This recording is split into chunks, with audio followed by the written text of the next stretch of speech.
Once again to my channel. आज हम बात करेंगे आईपैड और एंड्रॉयड टैबलेट के बारे में।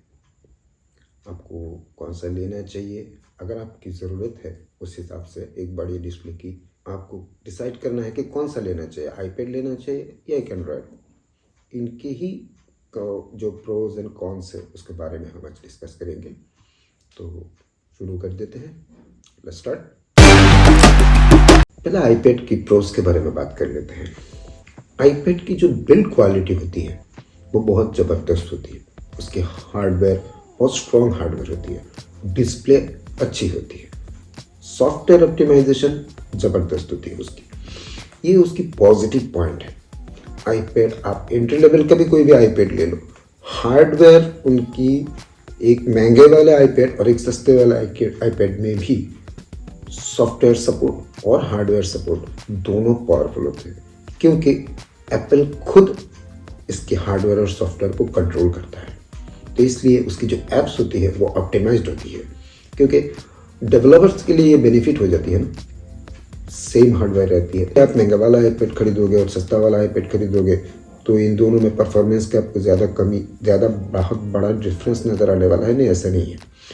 दोनों में परफॉर्मेंस आपको टॉप नॉच मिलेगा, गेमिंग्स भी टॉप नॉच मिलेगा, display quality, media consumption excellent मिलेगा आपको। अब आईपैड की कमी भी बहुत सारी है।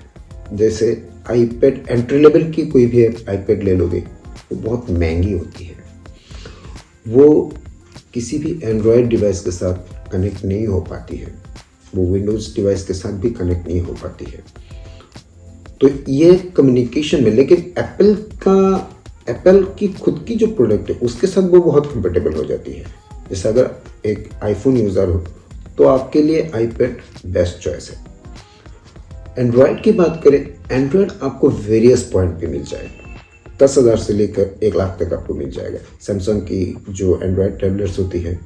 लेकिन एंड्रॉयड में प्रॉब्लम क्या है, एंड्रॉयड जैसे कि आईओएस के लिए, आईपैड के लिए होता क्या है, एक डेडिकेटेड सॉफ्टवेयर होता है आईपैड के लिए।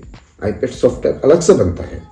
एंड्रॉयड के लिए ऐसा, एंड्रॉयड टैबलेट के लिए ऐसा कोई सॉफ्टवेयर नहीं बना है। वो जो मोबाइल में जो सॉफ्टवेयर यूज़ होता है वही टैबलेट में यूज़ होता है। ऐसा लगता है कि आपकी छोटी सी डिस्प्ले को खींच के बड़ा कर दिया गया है, बस इतना ही। सैमसंग के जो महंगे वाले टैबलेट्स आते हैं उनमें आपकी डिस्प्ले मिल जाएगा अच्छा, बिल्ड क्वालिटी भी आपको मिल जाएगी अच्छी, लेकिन सॉफ्टवेयर ऑप्टिमाइजेशन उतना बेहतर नहीं मिलेगा। उस मामले में आईपैड को टक्कर देना एंड्रॉयड टैबलेट के लिए बहुत ही मुश्किल है। एंड्रॉयड बहुत आगे निकल, आईपैड ऑप्टिमाइजेशन के मामले में, सॉफ्टवेयर के मामले में बहुत आगे निकल चुका है। हर ऐप्स आईपैड में आपको नहीं मिलेगा, कुछ लिमिटेड ऐप्स है वही आपको मिलेगा। और ज़्यादातर आईपैड कॉस्टली इसलिए होता है क्योंकि आईपैड में बहुत सारे ऐप्स आपको पेड होता है।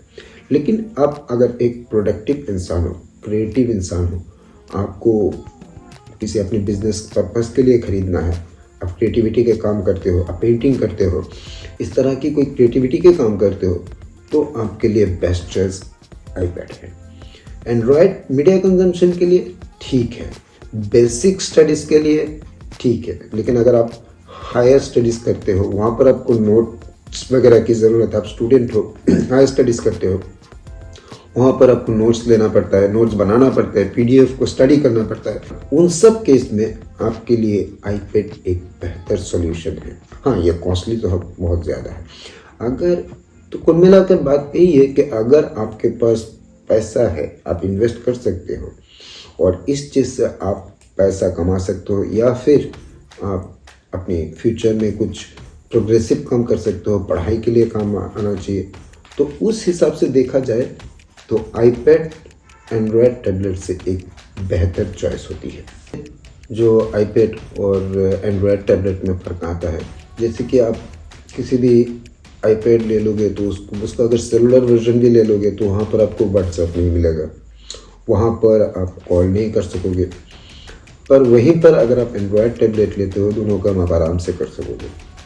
आईपैड में ये सब सपोर्ट नहीं करता है। लेकिन जैसे कि आप अगर वीडियो एडिटिंग करना है, फ़ोटो एडिटिंग करना है, ऐसे कुछ काम करना चाहते हो तो आईपैड आपके लिए बेहतर है। एक डिफरेंस स्टोरेज में आता है। आईपैड की स्टोरेज बहुत लिमिटेड है। जो इंटरनल स्टोरेज है आपको वही मिलेगा, उसी से काम चलाना पड़ेगा। नहीं तो आप क्लाउड स्टोरेज यूज़ कर लो, वो बहुत महंगी होती है। वो एप्पल की सब्सक्रिप्शन लेना पड़ता है, हर महीने में आपको चार्ज करना पड़ता है क्लाउड के लिए। लेकिन एंड्रॉयड में आप मेमोरी एक्सटेंड कर सकते हो, अलग से मेमोरी कार्ड लगा सकते हो। ये सब चीज़ें आईपैड में आप नहीं मिले। आईपैड में जो भी लिमिटेड ऐप्स आपको दी जाती है, आप सिर्फ उसी से ही काम चलाना पड़ेगा। आप साइट लोड नहीं कर सकते, इसलिए कुछ हद तक इसको सिक्योर भी माना जाता है।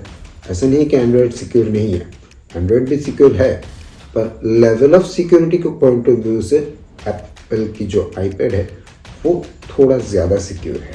इसमें आप साइट लोड नहीं कर सकते हो, अलग से कोई भी डिवाइस इसके साथ कनेक्टेड नहीं कर सकते हो, बिना रजिस्टर्ड डिवाइस आप इसके साथ कनेक्ट नहीं कर सकते हो। लेकिन अगर आपके पास विंडोज़ पीसी नहीं है, आप मैकबुक यूज़ करते हो, आप एक एप्पल फ़ोन यूज़ करते हो, आईफोन यूज़ करते हो, तो आपके लिए सिर्फ बेहतर नहीं, ओनली वन चॉइस ही आपके पास बचता है, आप आईपैड ही लेना आपके लिए सही होगा। आईपैड के लिए जो ओएस बनाया गया है वो basically middle of the iPhone and laptop, बीच में आता है। वो कुछ हद तक दिखने में मैकबुक की ओएस की तरह ही है, इसलिए ये लगेगा कि आपको ऐसा लगेगा कि आप मैक्सिमम लैपटॉप की काफ़ी हद तक काम आप इसमें कर सकते हो। वो दिखने में भी उस टाइप का है और उस लेवल की पावरफुल भी है कि लैपटॉप की मैक्सिमम काम आप इसमें कर सकते हो। वही एंड्रॉयड में आपको लैगिनेस मिलेगा, सॉफ्टवेयर ऑप्टिमाइजेशन में दिक्कत आएंगे आपको, और बेहतर सॉफ्टवेयर नहीं मिलेगा आपको जिससे आप काफ़ी हाई लेवल के काम कर सको। इस पॉइंट ऑफ व्यू से देखा जाए तो एंड्रॉयड से एप्पल की जो आईपैड है वो बेहतर है। बहुत सारे पॉइंट्स हमने डिस्कस किए हैं इस वीडियो में। आईपैड की कुछ प्रोज भी बताए, कॉन्स भी बताए, एंड्रॉयड की भी प्रोज बताए, कॉन्स बताए। अभी आप डिसाइड करो कि आपको कौन सा लेना है, आपके पास सिचुएशन क्या है, आप किस पर्पस के लिए ले रहे हो, तो आपको वही चीज़ लेना चाहिए। ऐसा नहीं कि आईपैड भी बहुत ज़्यादा बेहतर है, एंड्रॉयड ख़राब है, ऐसा भी नहीं कि एंड्रॉयड बहुत बढ़िया है, आईपैड ख़राब है, नहीं। हाँ, एक चीज़ है, आईपैड महंगा तो है, एंड्रॉयड के हिसाब से महंगा है। एक एंट्री लेवल के आईपैड भी आप खरीदना चाहोगे तो 30,000 के नीचे तो आप नहीं खरीद सकते। उसके साथ एप्पल पेंसिल लोगे तो 7-8 हज़ार रुपये और जुड़ जाएगा। मैजिक कीबोर्ड लोगे तो 8-10 हज़ार रुपये वहाँ पर और लग जाएगा।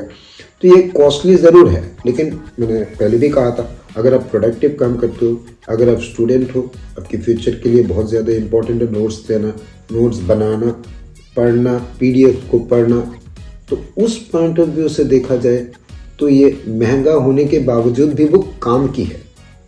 तो महंगे जो आपने ज़्यादा पैसे दे रहे हो उसकी बेनिफिट्स भी मिलेगा, उसका वैल्यू भी मिल जाएगा आपको। वहीं पर एंड्रॉयड इन सब चीज़ों को सेटिस्फाई नहीं करता है।